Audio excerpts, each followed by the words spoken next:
Is there some blooming on a 12.9-inch M1 iPad Pro? Sure. But as a potential buyer, my questions would be, is it worse or noticeably worse than other recent tablets? And is this something that would keep me from buying the new iPad Pro? So let's get to it. Now, there has been so much controversy about blooming on the new 12.9-inch M1 iPad Pro. And the internet is absolutely full of extremely scary looking photos of the new iPad Pro Liquid Retina XDR display showing these huge halos around brightly lit objects on a black background. What I wanted to do was add some context to this issue, run some tests, and then compare the 12.9-inch M1 iPad Pro with the 12.9-inch 2020 iPad Pro, and also talk about the Galaxy Tab S7 Plus. Now let's start out by explaining what this blooming thing is all about. Essentially, it's light bleeding from bright areas onto darker areas, causing a halo effect instead of like a clean break between the white object and the dark background. Now in these tests, I'm going to pay close attention to those specific areas of the screen. I'm also going to share with you what I actually see because sometimes the cameras don't capture exactly what I see. Before I get to the test, I want to very quickly talk about measurable versus practical differences. I'm going to use processing power because it's a really simple example. But when I compare the M1 iPad Pro to the 2020 iPad Pro, which has the A12Z Bionic chip, I can measure the difference by using a tool, or in this case, a benchmark. Using Geekbench for multi-core performance, I get a score of 7311 for the M1 iPad Pro and 4709 for the A12Z iPad Pro. Now that's a significant measurable difference of about 36% increase in performance if you're going from the 2020 to the 2021. Then the question is there a practical difference or an advantage? Well, in that case, it depends, because if you use your iPad to, watch Netflix, for example, then there isn't going to be a noticeable difference because the iPad doesn't need additional processing power for Netflix. But if you're rendering multiple 4K timelines, then yes, there'll be a noticeable difference because all that additional processing power is put to use. All right, so the first thing I want to do is just your basic startup test. So again, I have the 2020 iPad Pro here, the 2021 iPad Pro on this side, and they're both set to 100% brightness, which is probably way too bright for me, but this is what we have. All right, now let's look around while navigating. And we've got a fairly dark background. Obviously, it's not black, like I said. The iPad the brightness is turned all the way up, and I don't really see any issue with the display. Here's the 2020 version. Again, nothing really that I would say that looks any different between these two. So now the next thing I want to do is I'm going to switch to dark mode. Again, I'm looking around, especially in these areas where there's white, and honestly, I don't really see any difference at all. It looks the same to me. All right, the next thing I'm gonna do is I just created an image that's just white text on a black background. It says blooming. And if you want to try this on your screen, I'll just put a link in the description to where this is on my website, so you can just go ahead and check it out. And looking at both of these, I really don't see a difference between the two. There's a little bit of blooming on both of them. So again, I don't know that I would call it that. If someone didn't draw my attention to it, I don't know that I actually see a difference between them. The darker areas do look like there is some light on them, but it's not any worse on the new display than on the old display, in my opinion. I think the only difference that I see is because the blacks are darker here. All right, for this next test, I'm gonna watch some HDR content, both on Netflix and on YouTube, and see if there's any difference there. So let me just turn this volume down because you guys don't need to listen to this. So I definitely noticed that the bottoms here are darker. I mean, again, that's an advantage of the mini LED display. Other than that, there's better contrast here. I don't know that I see any blooming around the edges or anything significant. And again, I'm not in a pitch black room, so there are other lights here. This would be where I would actually be watching this. I'll try it again in a dark room in a minute, but right now under normal viewing conditions, maybe a little bit over here, I don't know that I actually see it. And again, these would be the types of things where if someone pointed it out, would I somewhat be able to see it? Maybe, but would it actually be a significant difference? But the contrast on the mini LED, it's so much better. I don't know if this camera can actually capture it. The image just looks so much better on this new iPad Pro. There's just no question that this is the one that I would pick. Now I'm gonna go ahead and go to YouTube.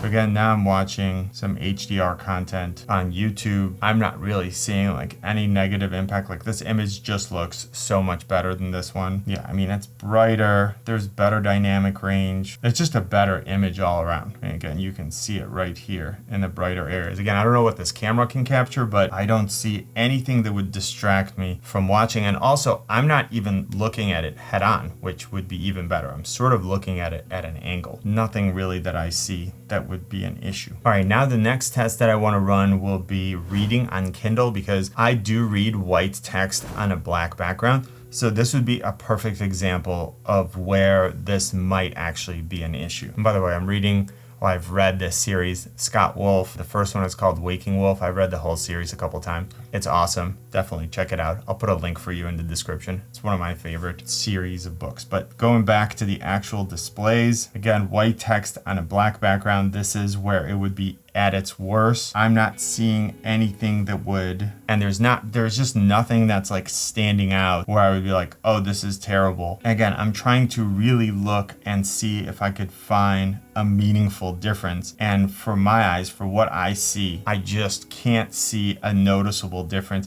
Like it might be super slight. I don't know. I think I'm just saying, now I think my eyes are playing tricks on me, but honestly, if I just picked these up and looked at them, I wouldn't be able to tell the difference. All right, for this next test, we're gonna go to Lightroom. So looking at the same image in Lightroom, I don't know that I see any difference as far as, I'm gonna try to get this like bright area right by the edge here. And I don't know that I see any noticeable difference between the two. This is a cool shot. Well, I think it's a cool shot that I took right by the lake here at night. Let's look at another shot from that same night. I don't see a difference between the two. All right, let's move on. All right, the next test I want to do is, again, one of those worst case scenarios. I'm going to use a black background and I'm going to draw on it with the Apple Pencil, the second generation Apple Pencil in white. So this is starting with the 2020 iPad Pro.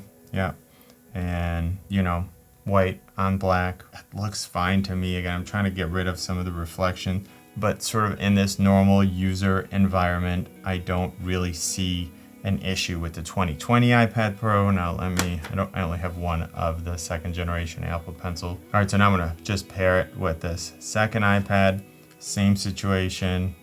And do I see more blooming here than here when I'm sitting right in front of it? Like maybe slightly more, maybe? Again, I'm super curious to know what you guys see and what the camera captures, but like in real life, it's just not something that I would even notice. Maybe my eyes are just really bad, but that's at 100%. Let's go down to like maybe 50%.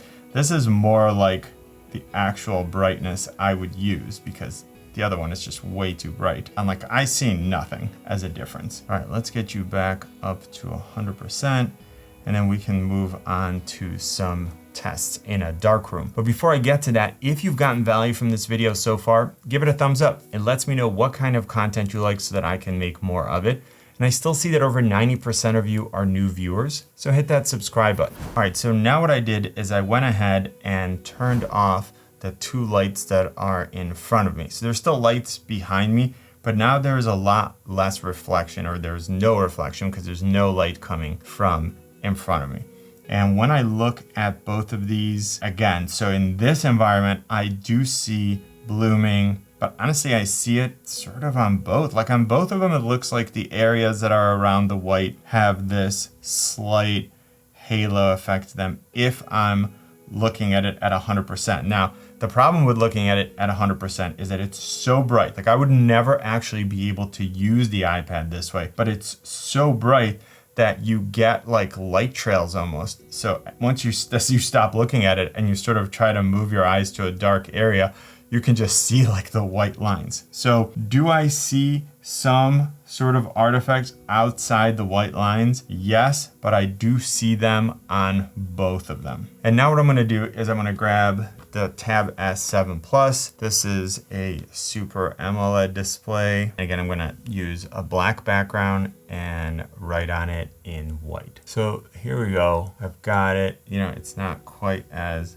thick as the other ones, but here they are all side by side. Again, I still see sort of a halo effect even around this. Here are all three of them sort of side by side. I know this one's on top of it, but I don't really see a noticeable difference between what's happening on the new iPad Pro, the old iPad Pro, and the Galaxy Tab S7 Plus, except for that the blacks, like the black areas here, are better on the Tab S7 Plus. And since we have the lights off, let's go back to Kindle. We're still at 100% brightness. I really don't see a significant difference between the two in that regard. Again, I can see that the background is darker on the new iPad Pro if you compare it to the old one. You can see over here it's like grayish, and over here it's a lot darker. And now we've got the Galaxy Tab S7 Plus here. I really don't see any more blooming on any of these iPads than on the like maybe slightly more. I'm gonna take it back. Maybe like slightly more. It might be slightly more, but it's pretty much the same on these two. Maybe it stands out a little more on the new iPad Pro because the background is darker. So there's more contrast between the white and the dark area. Maybe that's possible. Yeah, it might be slightly more. It's slightly more. It's there, it's slightly more. Again, I don't know that it's anything I would ever notice. Like if no one pointed this out to me, I'm not sure that I would ever see it. Like when I'm actually using it, sort of seeing them side by side, there's a little bit. I cut this to about 50% brightness, and you know, now I'm not really seeing anything. Now, I would absolutely never, ever, under any circumstances, be able to read at 100% brightness on a black background in a dark room. I probably, even looking at it at 50%, like this would be too bright. I'd probably have it down at about 30, and this isn't even pitch black, and I'm not seeing anything. So if you're gonna have it at 100% on a black background, you might see something. Let's get these lights back on. All right, well now I can't really see anything because of these lights, but is there blooming on a 12.9-inch M1 iPad Pro? Like I said in the beginning, sure. Has it been worse or noticeably worse than any other recent tablets? It's not really noticeably worse than the previous iPad Pro. It's not as good as the Super AMOLED display on the Galaxy Tab S7 Plus, but it's not really something that I would have noticed if no one pointed it out. In my experience, it's simply not something that has ever come up, like ever, when I'm actually using it. And after doing these tests, yeah, I can see it if I'm really looking for it, but I just can't imagine it would really impact how I use my new iPad Pro. Like the most common real life situation where I would have this iPad at 100% brightness and have white on a black background would be if I were reading in broad daylight outside and that was my setting. So I actually went out and tried to do that, and I'm dealing with so much additional light and reflections, there would be zero chance of me noticing any blooming to begin with. And then if I was watching content, like if I was watching YouTube or Netflix, again, outside, there's just way too much bright light for me to notice like any type of blooming. Personally, like I said, if I'm in a pitch black room, I just definitely couldn't have this at 100% brightness. And again, when I'm reading at night, I'm not even at 50% because it's just too bright. On the other hand, if you're someone who's gonna be working with this iPad with white lettering or shapes on a black background, if you're gonna be doing this a lot in completely pitch black rooms with the brightness turned all the way up, then that is something that you might notice. But even if you do, it's gonna be nothing like what you've seen on the web on those cell phone pictures. That's just simply the result of the phone trying to get a better exposure and brightening up areas that are a little bit darker. And I'll show you some examples.